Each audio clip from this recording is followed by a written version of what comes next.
today. We're talking about veterinary training, veterinary student training, so on our agenda. And we'll open the hearing, and we will begin with the reviser to explain the bill.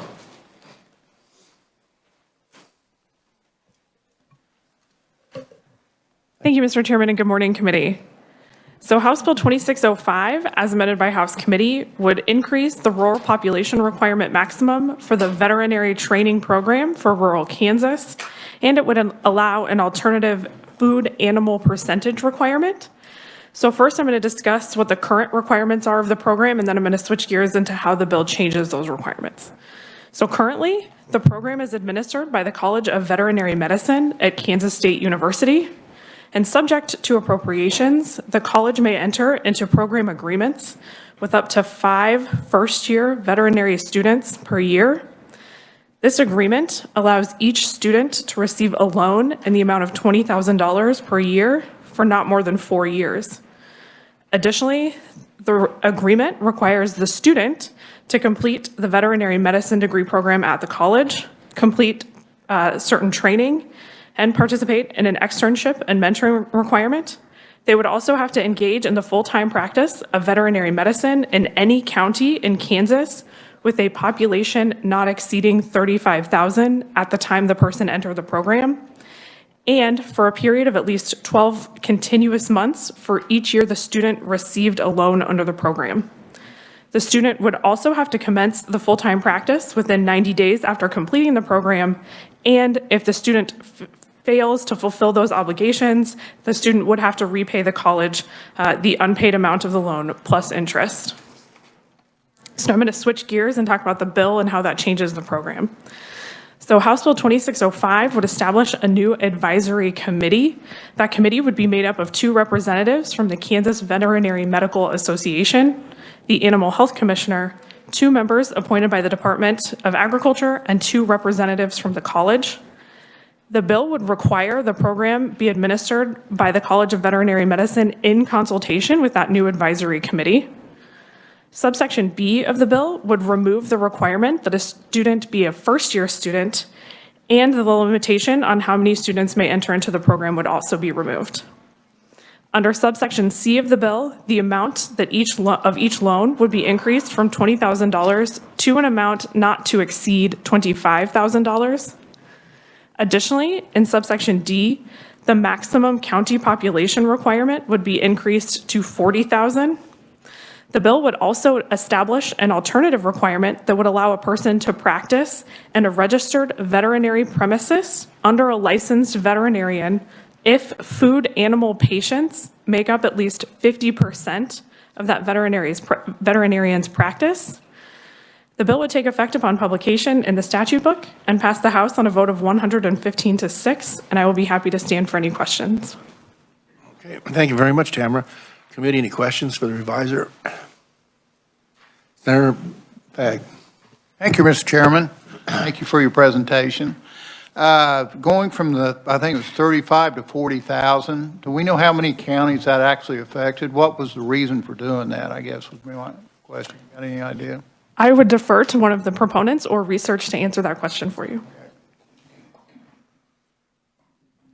Heather, take it away. Thank you, Mr. Chairman. 35,000 would have been 92 counties, and the 40,000 adds another 2. So there's 90 counties, I believe, or 95. Yeah, 95 to 93. Yeah, sorry. My math is not good. Thank you. Okay, any other questions? Any other questions for the reviser? Seeing none, thank you very much, Tamara. Committee will begin with proponents on the bill, and I want to mention that on our Dean Bonnie Rush is supposed to be here for questions only. If in case there's a question she needs to answer, but she is on the list for a proponent. Next, we will start with Brad White, Professor of Production Medicine, Kansas State College of Veterinary Medicine. Welcome to the committee, Brad. Good morning. Thank you. Appreciate the opportunity to be here and visit with you. And I'll be sharing some slides that Dr. Rush had prepared and was going to present today, but was not able to be here. So I'll share those with you and wanted to give you a little bit of background on the program. So I'm Brad White. I'm a veterinarian work at K-State, have been there since 2005, and actually help direct the students as they go through the program. So I've been working with these students for the last several years, and I wanted to tell you a little bit about the Vtprk program and some of the successes and challenges that we face.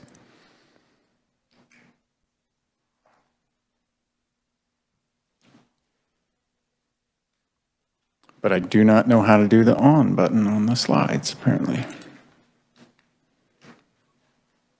I've tried my normal method of clicking all the buttons randomly, and that did not help. So I'll let you do the slides for me if you would. So the Vtprk program itself, I think it makes sense to kind of back up and think about the veterinary profession as a whole. So as we look at our profession, and you can see some of the numbers, there is a high demand for veterinarians nationally. If we look at the American Veterinary Medical Association, which is the AVMA, the National Association of Veterinarians, they show that there is a very high demand. And as we look at our graduates specifically, we see that demand transfers through. One of the purposes of this Vtprk program is to keep some of our best talent here in Kansas, serving our rural Kansas constituents. Next slide, please. When we think about the challenges that the students face, consistently what we hear is one of the biggest challenges is the debt load. And the debt load of our veterinary students, so most of our students have been through 4 years of undergrad, most of them go, and then they go through 4 years of veterinary school before they leave. Their overall debt load can be quite large. We have in-state students, states that are from Kansas that go to K-State. We have out-of-state students. The out-of-state student debt load is bigger. This is not a new problem. We've been working on this for years, and in fact, for the last several years, as you can see on the slides, the tuition has been frozen or held constant. Prior to that, the tuition has increased dramatically. This bill was first funded in 2006 based on 2006 tuition, which has gone up even though we're still at tuition as it was 6 years ago. Next slide, please. Our graduates from K-State, from the College of Veterinary Medicine, go all over the country. We have them primarily here in Kansas, but we see that our alumni are well represented across the country. One of the things that we want to do with this Vtprk program is, again, make sure that we keep our students in an opportunity that is both beneficial and satisfactory to them from a challenge and job standpoint, but also financially to keep them in the state. Next slide, please. And this is where, if we look at the starting salaries for our veterinarians, we see that there are differences based on what type of practice they go into. So practitioners can go into different practice species focus, small animal, large animal, or mixed animal practice. A lot of our rural Kansas communities are served by mixed animal practitioners. And by mixed animal, I mean they will deal with cattle, horses, small animals, dogs, cats, other species. Really important for our rural communities to have that level of service. But what you can see from looking at this slide is there are salary discrepancies between both small animal and mixed animal practice, and there are salary discrepancies between living in Kansas and going to other areas of the country, even in large animal practice. One of the reasons, as we realize, is we have a different population base here, and the cost of living is a little bit different, which is good when we can explain some of those differences to the students. But when they have a higher debt load, that difference in salary can be tremendous in their incentives to take other jobs or other opportunities. Next slide, please. So thus we have the Vtprk program, and these are some of the students that are currently in the program as you look at them. So we enroll 5 students a year, and at K-State we're a little bit unique. If you look nationally, the number of veterinarians across the country that enter into mixed or food animal practice is between 12 and 14%. Here at K-State, we have about a quarter of our class enters mixed animal practice. So when we talk about where are we producing mixed animal practitioners, do we have them coming through? Absolutely. We have about twice as many as the national norm here at K-State. Next slide, please. But what makes this VTPRK program, and as listed here, it provides $20,000 per year per student currently, and we have 5 students per class. So there are 20 students that are enrolled in the program at any given time based on the allocation of funding. The funding goes directly to the students. Each student receives $20,000. When this program was initiated, that money was enough for them to pay their entire tuition, as well as have a little bit that they could use for additional training experiences. So they traveled, they went to learn about foreign animal diseases. We know the importance of our rural practitioners at identifying those foreign animal diseases earlier, so they received some additional training. Currently, that $20,000 does not cover the entirety of their tuition. So even though tuition has been frozen for the last several years, the last 5 years, that does not cover the entirety of their tuition. The program also allows those students, and it was mentioned earlier on the county size requirements, one of the potential additions to this program would be an advisory board that would allow the student to come to that board and say, I'm going here and I am going to be serving rural Kansas, and is this an opportunity that makes sense or not? Next slide, please. What makes this program unique is many programs exist for funding professionals going into rural counties. What makes the VTPRK program different is it's not just funding. So through the veterinary school, we've actually created a program, and that program consists of training opportunities, which are specific classes. It consists of tours, chances to see those rural communities in action, a lot of contact with former VTPRK recipients. And one of the coolest part of this program is our recipients that have gone through this program and have been alumni are often very willing to have conversations with the students and have gone into different roles in their practices. So this is more than just giving the students funding to offset debt. It's putting a program in place and setting them up for success as they go through their practice career. Next slide, please. And as you can see from this slide, we've had students that have gone all across the state. And while that part is interesting, the most exciting part is, of the students that have been through this program, 97% of them have completed or are completing their requirements. So they've gone through, they received the 4 years of funding, they have repaid with 4 years of service, and then beyond that, we have almost 80% of them that are still in the same practice they started in, which is tremendous. We have over 90% of them that are still practicing in a rural community. Programs that provide funding and send those students out, once they repay their debt, they may do other things. But these students we have, through the selection process, through the process that we've gone through, have stayed in practice and become successful. In fact, many of them are now practice owners. Next slide, please. So investigating further and trying to come up with, and I think any program needs to have continual improvement. And one of the ways that we have continual improvement is we don't just look inward, but we work with others and get additional perspectives on what could make this better.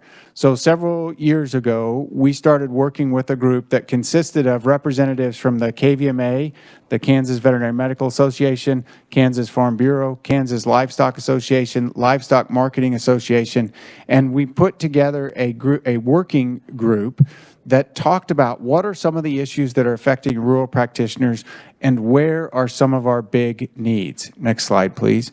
As the result of that group, one of the things that was done was a survey asking producers across Kansas. So we worked through KFB and KLA and KVMA to survey agricultural producers across Kansas and ask them some questions related to, is there a shortage of rural practitioners?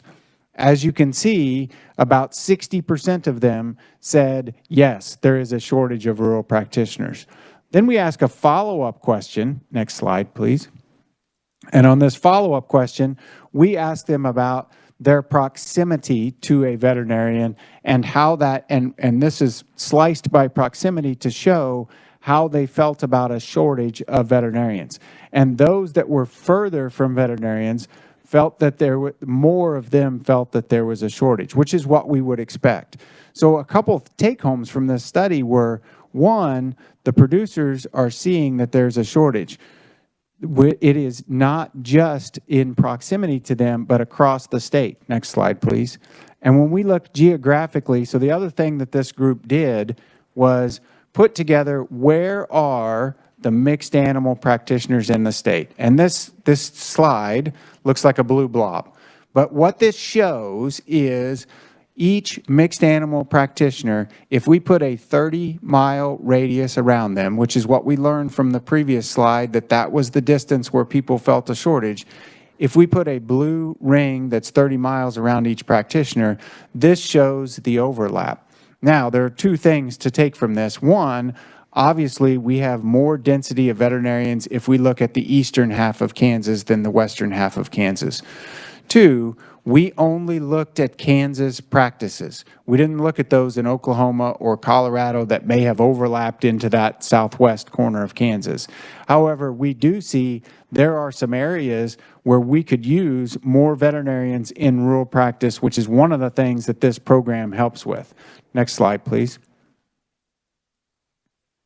And so when we looked at the shortage breakdown by area, so back to our survey of producers, we saw that about 60% of the producers by each section of the state found that there was a shortage of practitioners. So it wasn't just geographically distributed. So while we think, looking at some of those slides, we say, well, we may need practitioners here or here, we actually need practitioners across the state, even in those areas where it's dense, because all we're looking at there is the number of veterinarians.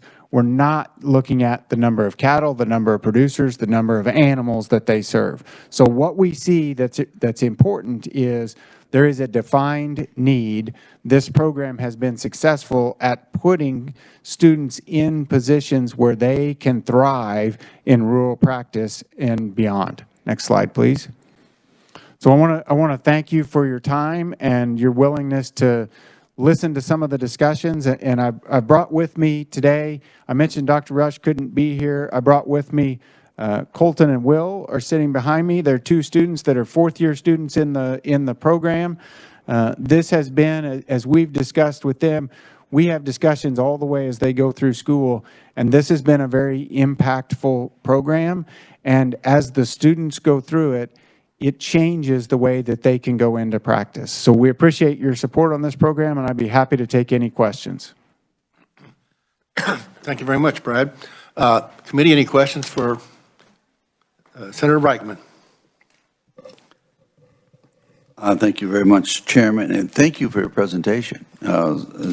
Very enlightening and helpful. I have a lot of different questions, but I'll let other people ask some. First, there's quite a few students that go into this program, and my understanding is that you pick five, you choose 5 students, and how do you select them? And in the new bill, we're not adding more students in there, my understanding. Yes, sir. So a couple things in response to your question. So we have about 114 students that enroll in veterinary school every fall that come in. Those 114 students are selected from a much broader population, and then they're admitted to veterinary school. After they come into veterinary school, one of the things based on how the current legislation is written, we select students for the Vtprk program relatively soon after they come to campus. So we have a call and we allow students to apply for the program. Typically, we will have 20 to 25 students apply for the Vtprk program. Of those 20 to 25 students, they have to submit an essay, they have to submit their grades, and then they have to go through an interview process. The interview committee is comprised of myself, typically a couple other faculty members. One of the things that we've talked about in the new bill is having some outside participation on that committee for the selection process. Through that selection process, we will select the 5, and it is a difficult process, as we know, right? We don't know them all that well at the start. one of the things in this new bill that hopefully would allow is some flexibility in the timing of that selection process, so it wouldn't have to be the first few weeks after they arrived at school. And two, some flexibility in the number of students that we select. So I've been interviewing these students for probably 10 years. And what we see in those 20 to 25 students that apply, many years, we have 10, 12 very qualified applicants. And the difference between number 5 and number 6 is minimal.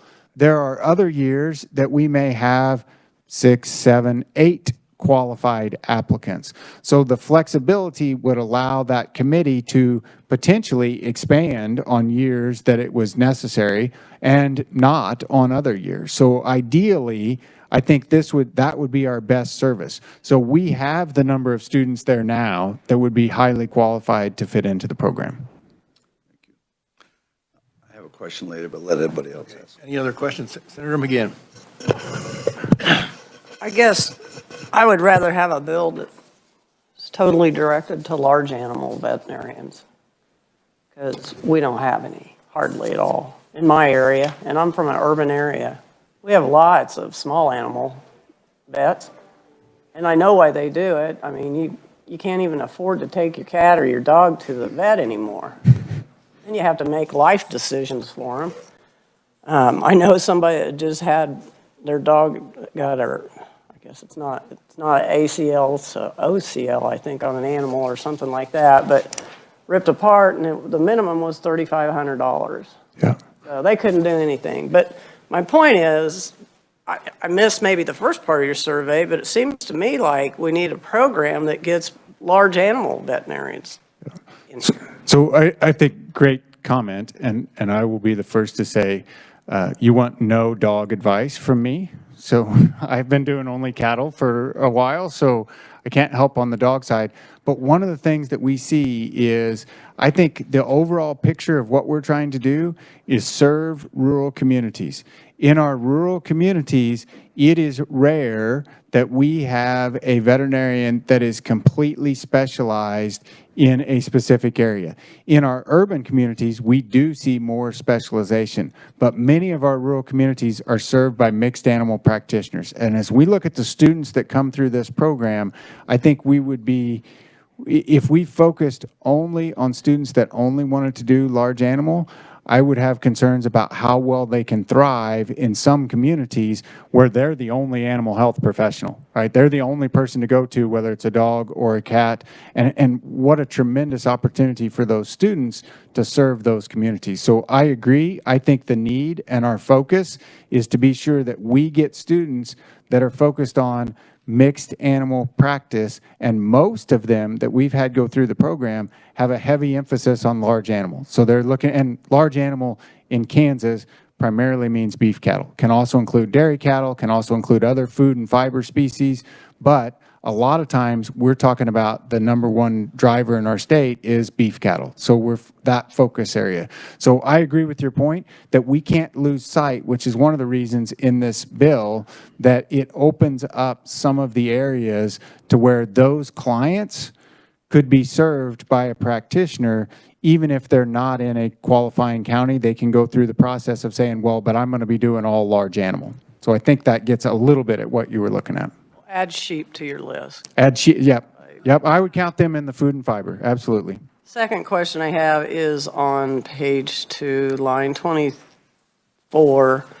I notice it's 4,000, a population of 4,000, which seems to line up with RAS zones, and makes me wonder, are the RAS zones, they pay for your schooling, but would it just be undergraduate? And this is to pay for the graduate school part? This pays for veterinary schools. So the current bill, and I can't address the undergraduate side of the equation, but the current bill pays $20,000 a year for each year that they're in veterinary school, and each year that they're in practice in a qualifying rural community, $20,000 is forgiven of that loan or scholarship, depending on which word's most appropriate. All right, thank you, Mr. Chairman. Senator Straub. Thank you, Mr. Chairman. Is the underserved area that they are, that they choose, are are assigned to. Is that area flexible? I mean, can they move from one underserved area to another in that professional stage of their career? Yep, great question. So after they graduate, we don't assign them to where they're going to go. They can go to any of the qualifying counties, which as listed if this bill goes through as written, it's going to be about 95 of our Kansas counties. However, they could also go to one of the other 10 counties if they're going to be doing large animal practice. And after they graduate, we don't assign them. They pick an area that they're going to go to, and they can move from practice to practice. We encourage them to pick a location where they feel like they're going to stay. As evidenced by our previous program, we've got almost 80% of them that are in the same practice they started in after school, which is tremendous, and over 90% of them still in rural practice. So we've had about 20% of them move from place to place, 10% of those to another rural county, and a little less than 10% that have moved to a more urban county. So yes, they have that flexibility. Go ahead. Thank you, Mr. Chairman. And that does answer my question. And I'm thinking that if there are still areas that are underserved, like those blank areas on the map, would it be prudent for us to encourage a student to specifically choose more of an area in those radiuses and encourage them to locate there, even if it's for the minimum of the 4 to 5 years after graduation, to help, even if, as a producer, even if someone different comes in and out every 5 years, at least you have a service provider. So that may. Yeah. So I think that is a great point, and one that we've discussed, right? What are the pros and cons of sending a student and saying, this is a specific area that needs a veterinarian, and you shall go there, right? Even if it's only for the obligation of their group. And I think there are some two challenges with that, two main ones. One, when we look at those areas that do not have a veterinarian, we need to better understand why they don't have a veterinarian, which some of the survey work that we have done would tell us that, yes, there is a requested need, but when we look on the other side, that is based on individual producers and people, but is there enough need to support a veterinarian in that town, right? Those are two separate questions. So I may need a veterinarian, but I don't have enough business to support a veterinarian. So if there are areas that do not have a veterinarian, is that for economic reasons? I don't know the answer to that question always, but I don't want to put those students there if there's nobody there currently. If there's nobody there currently, they also don't get that mentorship part. So that's an important part as they come out. Part number two, our goal of this program is long-term success in rural Kansas. One of the things that influences how successful they'll be is how, I'm going to say how happy, how well they fit into that community, how much they feel a part of that community. They were able to select, and all of us have a variety of reasons for selecting where we live. Often family comes at the top of that list, lifestyle comes in, and it's a little bit different for all of us. And personally, I would be very uncomfortable taking these two gentlemen behind me or all the students like them and saying, you need to go here, because my fear would be they would do their time and they'd be out. And there are many other programs that we see, professional training programs, where they do their time and they're out, and that's not our goal. So I think a great idea, and we've talked about it. How do we get them there? And one of the ways that we've done it is try to show them where are those opportunities. So we're going to go on a tour again this year. We've been on tours before. We're going to spend a week around Dodge City, and we're going to be talking to some of those practices and some of those producers. And hopefully what we can do is get some of the light bulbs to come on to say, hey, here's some places. Fact. Thank you, Mr. Chairman. Brad, thank you for your presentation. You said 114 graduates, veterinary school. How many stay in Kansas, average? That's a good question, and I don't know the answer to that off the top of my head. The one slide that we've got in there shows over the last several years how many are in Kansas of the alumni of graduates, but I don't know the answer to the question off the top of your head. I could get that information for you. Do you have an estimate? Does half of them stay in Kansas? I'd say it's probably a little less than half. A little less than half, okay. Do you have any, question number 2, as far as scholarships go? If this is a great program, do you have other scholarships that help fund the same kind of purpose of keeping people at home? So we have many other scholarships, and one of the things that I glossed over, and I shouldn't because it's a big deal, but in one of the slides, it details that while we've held tuition constant the last 5 or 6 years, we've also greatly expanded a scholarship fund, which goes to all students. And in fact, we just went through the process of sorting through which students could be eligible for which scholarships, so they get many awards their senior years, ranging from minor monetary value to larger monetary value that help them offset some of the debt that they've accrued through school.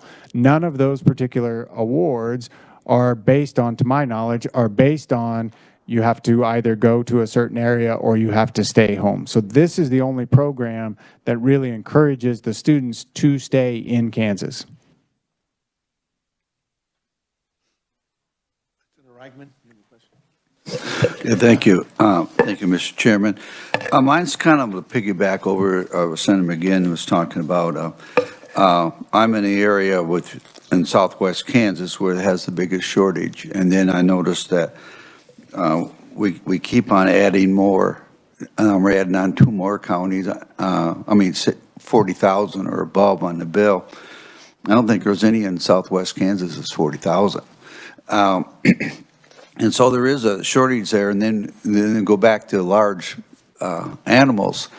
Do you know how many? What's the population of the large animals in Southwest? I don't know the answer. I'm not setting you up, but I think about all the dairies are coming in and all the feedlots that we have and so on. I'm sure it's the most in the state, but do you know the number? Absolutely. I don't know the numbers off the top of my head, but it is absolutely the most animal dense area. Many of those animals are in feed yards or large dairies or large production operations. And in fact, we have a Vtprk graduate that's in that area of the state now, serving many of those operations. Those operations it's a little bit different on a large agricultural operation and their involvement with the local practitioner than it is with the cow-calf operation or the multiple producers. So that is an animal dense area and certainly an area that we want to continue to serve as well as we can. And I think finding the right fit and the right students to go there is absolutely what we want to do, because you're right. The reason we're doing, Kansas is an heavily agriculture state, and one of the ways that we can serve our populace is to have veterinarians there to help provide the information to help producers. Thank you. That's why I would like to keep it at 35 or less instead of going up to 40. Thank you. Senator Peck, a question? Thank you, Mr. Chairman. 2 questions for the conferee. As far as the bill is concerned, I don't know which section it is, but on page 4 it talks about food animal and what food animal means, and then it says provides a fiber product for human use. The fiber product that I see animals provide out in the field is not something I would want to consume, but human use, would that mean fertilizer? I guess I think of a food animal as something that's for consumption. That's the primary definitions, but it does have in here provides a fiber product for human use. Good question.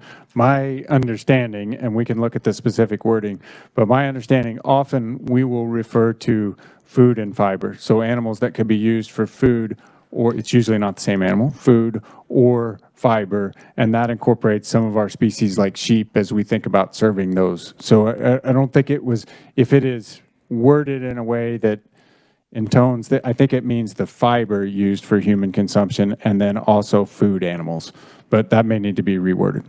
It doesn't say human consumption, it says human use, which I guess wool could be. Yep, wool would be, yep. And then another question, Mr. Chairman, if I may, and that is the section on page 3, the new language. It says that a person who's entered into this program and is then no longer in a county the county population increases past the 40,000, or the practice no longer falls in that food animal percentage. So say a graduate enters into the program, joins a firm that does deal with large animals, the food animal, but then they either change to a different practice or start their own practice, and they're no longer doing 50% or more of the food animal, they would still qualify, correct? Yes. I believe that's how it's worded. Yes, sir. That would make me a little uncomfortable because being rural, most of us are, we want to incentivize our vets to be in the rural areas, low population, or if they are in a large population county, to focus on farm animals, food animals. And so this just looks like, to me, Mr. Chairman, we might want to tighten that up to where we don't have a graduate enter into the program knowing, okay, I'm going to be there a year, and then I'm going to branch out on my own or join a firm that works on Fluffy and the cat type of a situation, because I want to incentivize them to stay in the agriculture arena more. Yeah. Do you have any comments on that? You bet. I think it's a good constructive comment and making sure that the wording correctly represents the intent. And I can talk more to the intent than the specific wording. So the intent is we have had students over the last 10 years that have entered, and the current requirement's 35,000 in a county. They have entered a county that has less than 35,000, and then that county goes over 35,000. And we wanted to clarify that if that's the case, you entered that practice, you're doing food animal, you're doing mixed animal, that's your job, and the population of the county changes, then you keep going, right? That's what we said to do. I think this is one of the areas that I'd like to see that advisory committee play a role to be able to evaluate, does this make sense or not, right? Are you changing jobs or positions, or did your job stay the same, but the area around you changed? So the intent was not to have people, okay, I did this to get the money and then move on. The other thing that I would say, and one of the reasons that's important, so we have a student right now who is a sophomore, second-year veterinary student that's in this program, Vtprk program. She is currently looking at a county that is right on the border. It's like 34,500. And she's saying, if I align with that practice now while I'm in school, is that opportunity still going to be there when I get out of school? Because when she graduates, they're likely to be over 35,000. So the intent of that section is not to be nefarious and have a student change what they're doing, but to allow them some solidity as they go through the process. Based on the demand, many of our students are signing up and finding jobs in their third year or very early in their fourth year. Thank you, Mr. Chairman. Senator Francisco.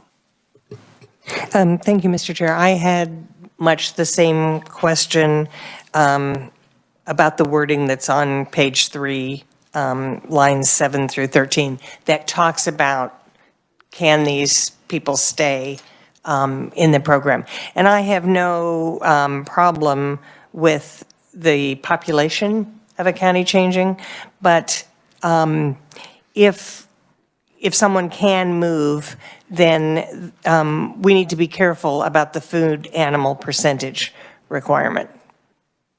So. Any other questions? Senator Fagg?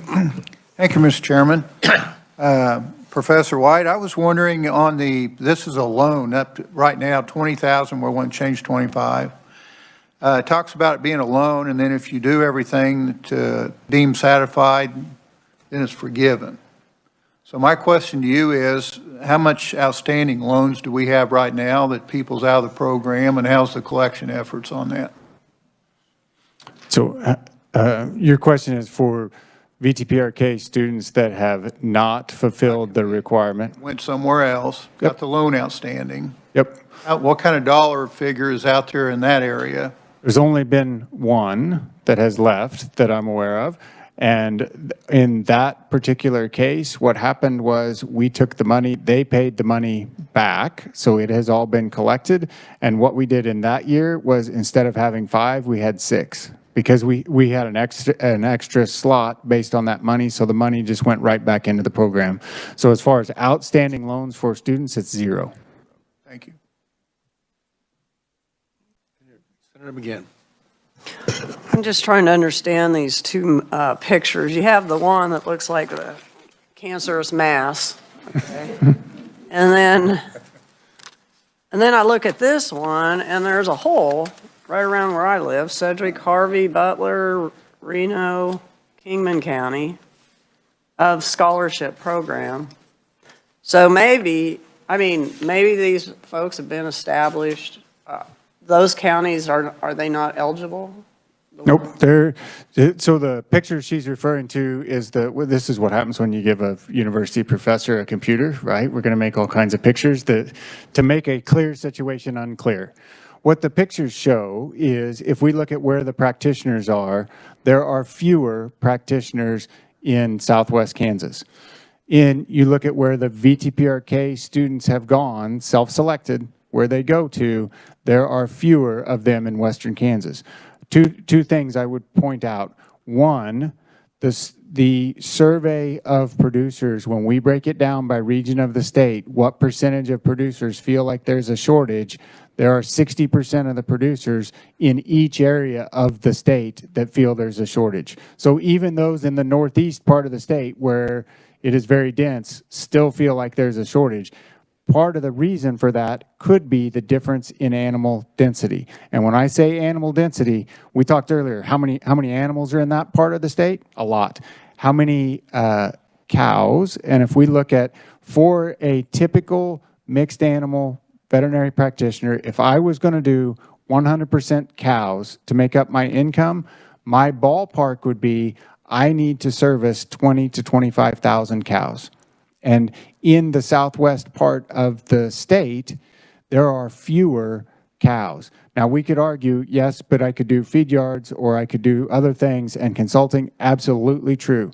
But those types of practices will typically travel more and may not serve some of those communities. So I agree with you. Your point is, why don't we have more go to the southwest area or south central area of the state?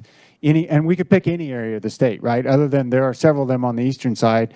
But I think that part of the program, one of the ways to do that is if we have more students going through the program, right? The program has been successful. Let's send them out into places they can be successful. Any other questions? Seeing none, thank you very much. Thank you. Next up, we have Eileen Minix, Kansas Veterinary Medicine Association. Welcome to the committee. Is it Eileen? Yeah, there we go. Thank you, Chairman and committee members. I'm testifying for this bill. I'm a veterinarian in Western Kansas and past president of the KVMA, or the Kansas Veterinary Medical Association. So this bill, as you know, was originally put together in 2006. It's a loan repayment program for 5 students. The program has been very successful, and we would like to make some changes to this great program to make it even better. So the changes, first, it creates the advisory committee to serve over the program. Currently, the College of Veterinary Medicine facility or faculty and staff establish the guidelines and select the recipients. There's been concern that the college is the sole person that has authority over this program. So this advisory committee would be made up of the Animal Health Commissioner, 2 members appointed by the Secretary of Ag, 2 members from the College of Veterinary Medicine, and 2 members from the KVMA. Second change, questions have been raised as to the best time for the student to apply. Currently, they can only apply at the very start of their veterinary school in that first year. This change eliminates the words up to 5 first-year students, and so this would allow the advisory committee flexibility to select recipients at any time in their education. Occasionally, a person may come in not thinking that they want to do large animal, fall in love with large animals, so that it would allow these people that opportunity. The third change is in the amount of the loan. Currently, it's $20,000 per year for not more than 4 years. This bill would change that to say an amount not to exceed $25,000 per year for not more than 4 years. This also allows flexibility for the advisory committee to expand the number of recipients if funding is available. The fourth change expands where the recipients may practice in Kansas. In 2006, the qualifying counties were set as a population not exceeding 35,000. This bill would expand that to a population not exceeding 40,000, or any registered veterinary premise under the licensed veterinarian if food animal patients make up at least 50% of the practice.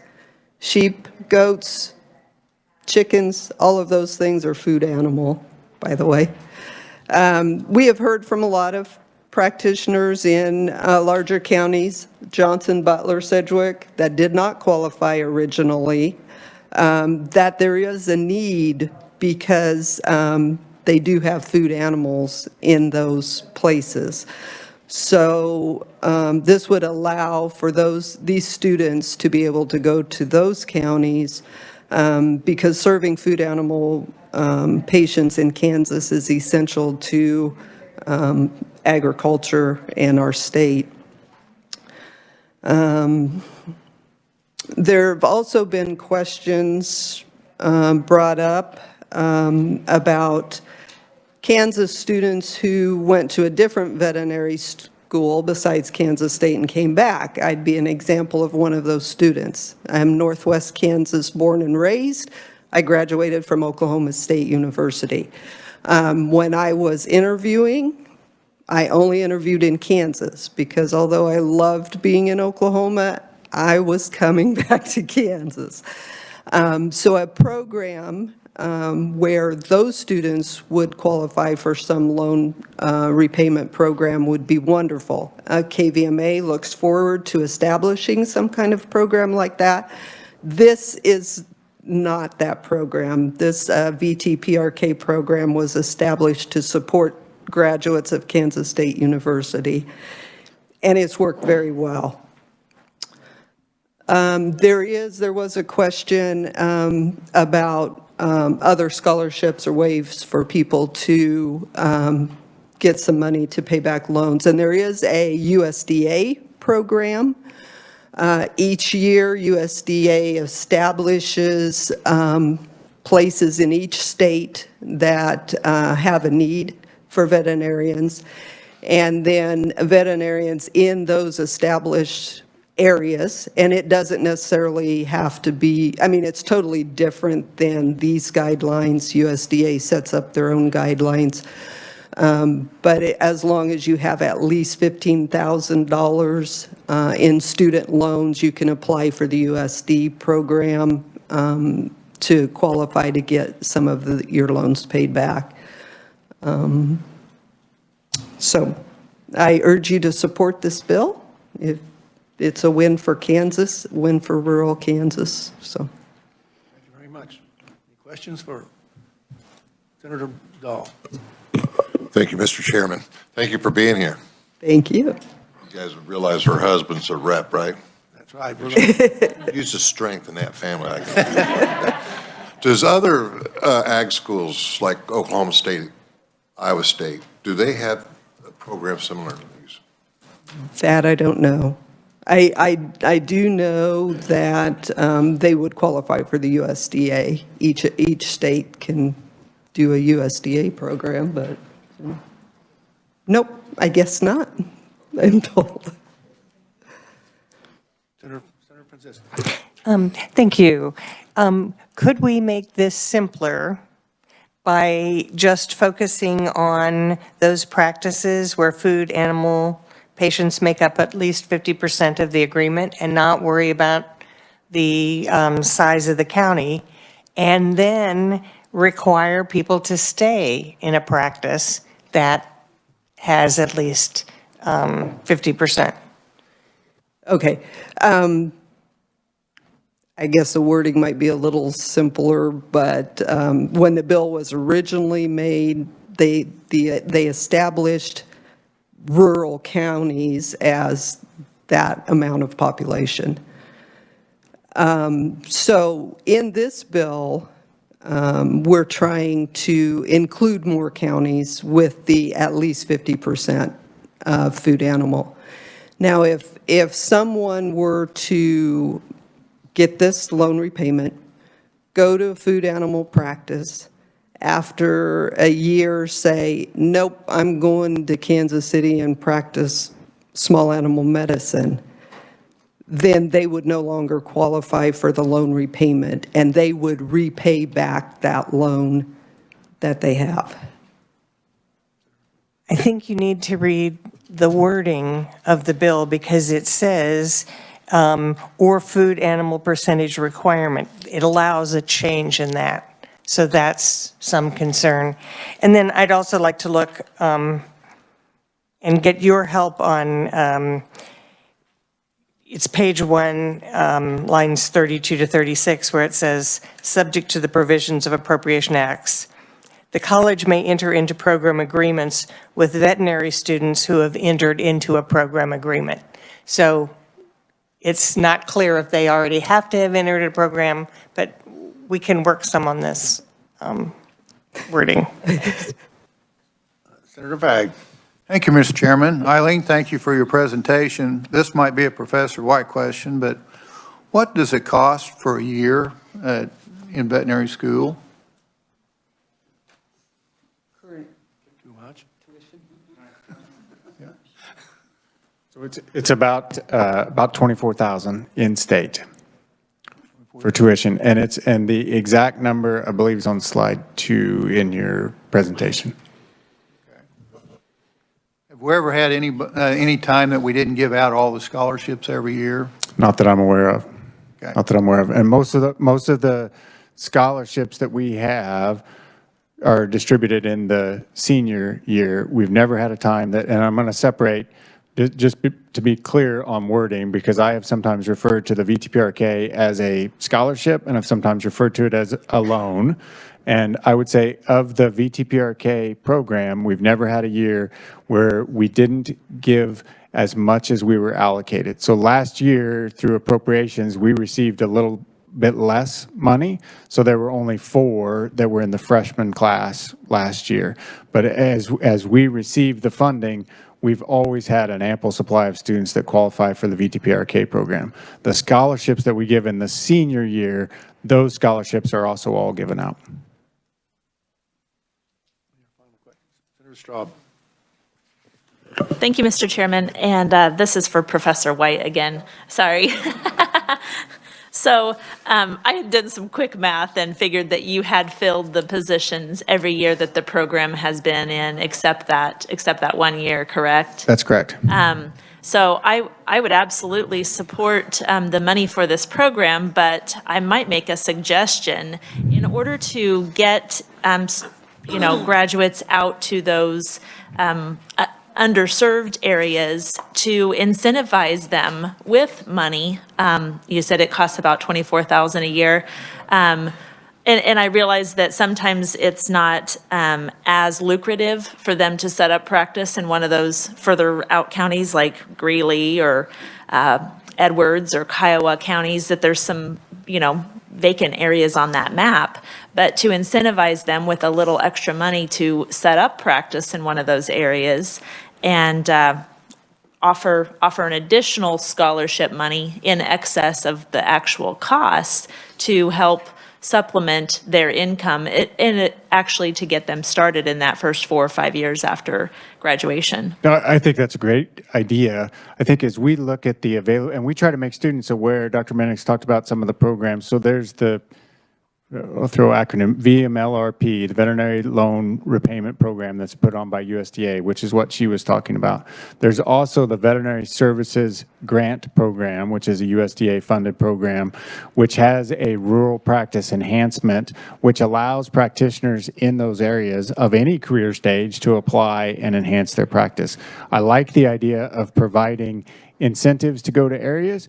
We want them to be set up for long-term success. If we look at long-term career success in practitioners, and I'll give you my opinion that I have some data but not a lot to support, that long-term career success is really set up those first few years. How much mentorship did you get? How involved were you in the practice?